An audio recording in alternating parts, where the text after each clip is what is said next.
আকাশবাণী আগরতলা। স্থানীয় সংবাদ পড়ছি অনিন্দিতা ভট্টাচার্য। অষ্টাদশ লোকসভা নির্বাচনের প্রথম পর্বের ভোট গ্রহণ আজ সকাল 7টা থেকে শুরু হয়েছে। বিকেল 5টা পর্যন্ত ভোট নেওয়া হবে। আজ প্রথম দফায় মোট 543টি আসনের মধ্যে 17টি রাজ্য ও 4টি কেন্দ্রশাসিত অঞ্চলের 102টি আসনে ভোট গ্রহণ করা হচ্ছে। এর মধ্যে অরুণাচল প্রদেশে 2টি, আসামে 5টি, বিহারে 4টি, মধ্যপ্রদেশে 6টি, মহারাষ্ট্রে 5টি, মণিপুর ও মেঘালয়ে 2টি করে আসনে ভোট গ্রহণ করা হবে। এছাড়া রাজস্থানে 12টি, তামিলনাড়ুতে 39টি, উত্তরপ্রদেশে 8টি, উত্তরাখণ্ডে 5টি, পশ্চিমবঙ্গে 3টি, দাদরা নগর হাভেলি, দমন দিউতে 2টি করে এবং দিল্লিতে 7টি আসনে প্রথম দফায় 1টি করে আসনে ভোট গ্রহণ করা হবে। ত্রিপুরা, ছত্তিশগড়, মিজোরাম, নাগাল্যান্ড, সিকিম, আন্দামান নিকোবর, চণ্ডীগড়, লাদাখ, লাক্ষাদ্বীপ ও পুতুচেরিতে 1টি করে আসনে ভোট নেওয়া হচ্ছে। নির্বাচন অবাধ ও সুষ্ঠুভাবে সম্পন্ন করার জন্য নির্বাচন কমিশন, আরক্ষা ও সাধারণ প্রশাসনের তরফে ব্যাপক প্রস্তুতি নেওয়া হয়েছে। ভারতের মুখ্য নির্বাচন কমিশনার রাজীব কুমার সমস্ত ভোটদাতাদের নির্ভয়ে ও উৎসবের মেজাজে তাদের গুরুত্বপূর্ণ গণতান্ত্রিক অধিকার প্রয়োগ করার আহ্বান জানিয়েছেন। পশ্চিম ত্রিপুরা লোকসভা আসনে নির্বাচন ও রামনগর বিধানসভা কেন্দ্রের উপনির্বাচনের ভোট গ্রহণ হচ্ছে আজ। রাজ্য নির্বাচন দপ্তর সূত্রে জানা গেছে, আজ সকাল 7টা থেকেই ভোট গ্রহণ শুরু হয়েছে। বিকেল 5টা পর্যন্ত ভোট নেওয়া হবে।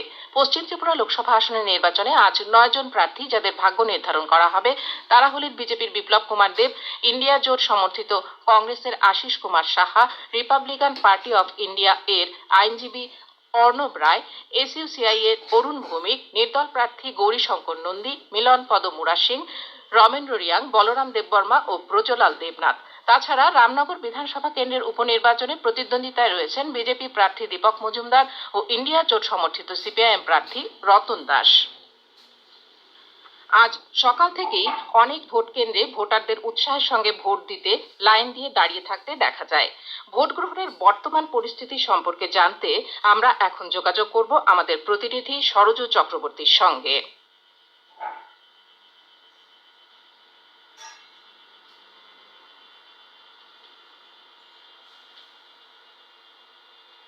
হ্যাঁ সরোজদা, আপনি আমাদেরকে একটু জানান বর্তমান পরিস্থিতি সম্পর্কে।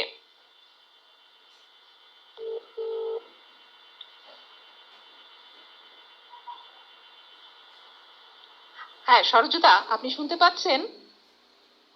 হ্যাঁ অনিন্দিতা, হ্যাঁ একটু বলুন আমাদেরকে এখনকার পরিস্থিতি ঠিক কি। আমরা এই মুহূর্তে দাঁড়িয়ে আছি 6 আগরতলা বিধানসভা কেন্দ্রে 23, 24 এবং 25 এই 3টি বুথে, যেটা ফরেন্সিক কলেজে বুদ্ধ মন্দিরের এখানে আছে। আচ্ছা। এই বুথ কেন্দ্রটা মডেল বুথ কেন্দ্র হিসেবে করা হয়েছে এবং এখানে সকাল থেকে মানে ভোর 5টা থেকে লম্বা লাইন। আচ্ছা। বিশেষ করে 6-এর 24 নম্বর যে বুথ, এতে লম্বা লাইন, একদম মহিলারা এবং পুরুষরা প্রায় সমান লম্বা লাইন এখানে দাঁড়িয়ে আছে ভোটের জন্য এবং ব্যাপক উৎসাহ। এখানে খুব সুন্দর করে সাজানো হয়েছে, বেলুন টেলুন দিয়ে গেট করা হয়েছে, জলের ব্যবস্থা। আর সব থেকে বড় বিষয় হলো এই ফরেন্সিক কলেজে যেহেতু এটা রয়েছে, এর ভেতরে যতগুলো বুথ কেন্দ্র 3টে বুথের মধ্যেই এসির ব্যবস্থা হয়েছে, শীততাপ নিয়ন্ত্রিত একেবারে ব্যবস্থা, জলের ব্যবস্থা, মেডিকেলের ব্যবস্থা এবং কঠোর পুলিশি ব্যবস্থা। আমরা যখন প্রথম ঢুকতে গেছিলাম এখানে, শুরুতেই আমাদের আধা সামরিক বাহিনী এখানে বেশ কয়েকটা প্রশ্ন করলেন যে আপনারা কোথায় যাবেন, আপনারা যেতে পারবেন না। পরবর্তী সময় উনি জেনে নিয়ে বলেছেন না, আপনারা যেতে পারবেন, বুথের ভেতরে আপনারা ঢুকবেন না। তো এই যে কঠোর নিরাপত্তা ব্যবস্থা, এটাও কিন্তু এখানে আছে এবং সুশৃঙ্খল ভাবে এখানে ভোট গ্রহণ চলছে। আচ্ছা ঠিক আছে, ধন্যবাদ সরোজদা আপনাকে। বর্তমান পরিস্থিতি সম্পর্কে আমরা জানলাম।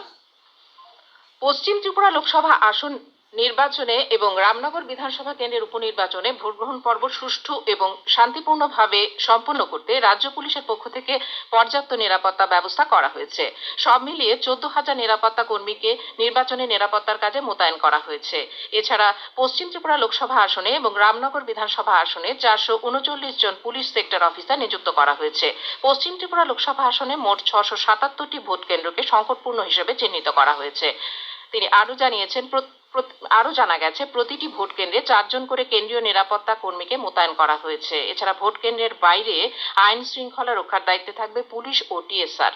রাজ্যপাল ইন্দ্রসেনা রেড্ডি নাল্লু আজ এবং আগামী 26শে এপ্রিলের নির্বাচনে ভোটারদের মূল্যবান ভোটাধিকার প্রয়োগ করতে আহ্বান জানিয়েছেন। এক বার্তায় তিনি বলেছেন, ভারতবর্ষ বিশ্বের বৃহত্তম গণতান্ত্রিক দেশ।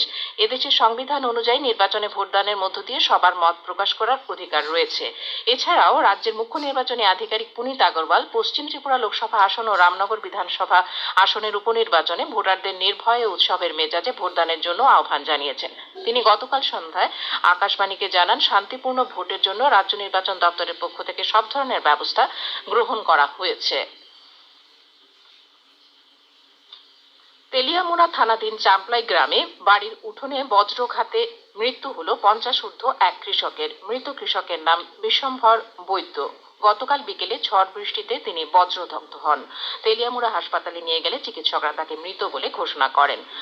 আবহাওয়ার খবর। আগামী 24 ঘন্টায় রাজ্যের পশ্চিম, দক্ষিণ ও সিপাহীজলা জেলায় বিক্ষিপ্তভাবে ভারী বর্ষণের সতর্কতা জারি করেছে আবহাওয়া দপ্তর। এছাড়া বাকি সব জেলায় বিক্ষিপ্তভাবে বজ্রবিদ্যুৎ সহ বৃষ্টির সঙ্গে ঘন্টায় 40 থেকে 50 কিলোমিটার বেগে ঝোড়ো হাওয়া বয়ে যাওয়ার সতর্কতা জারি করেছে আবহাওয়া দপ্তর। আবহাওয়ার পূর্বাভাসে জানানো হয়েছে, আজ আকাশ আংশিক মেঘাচ্ছন্ন থাকবে। আজ দিনের তাপমাত্রা সর্বোচ্চ 35 ডিগ্রির কাছাকাছি থাকবে। স্থানীয় সংবাদ এখনকার মতো এখানেই শেষ হলো।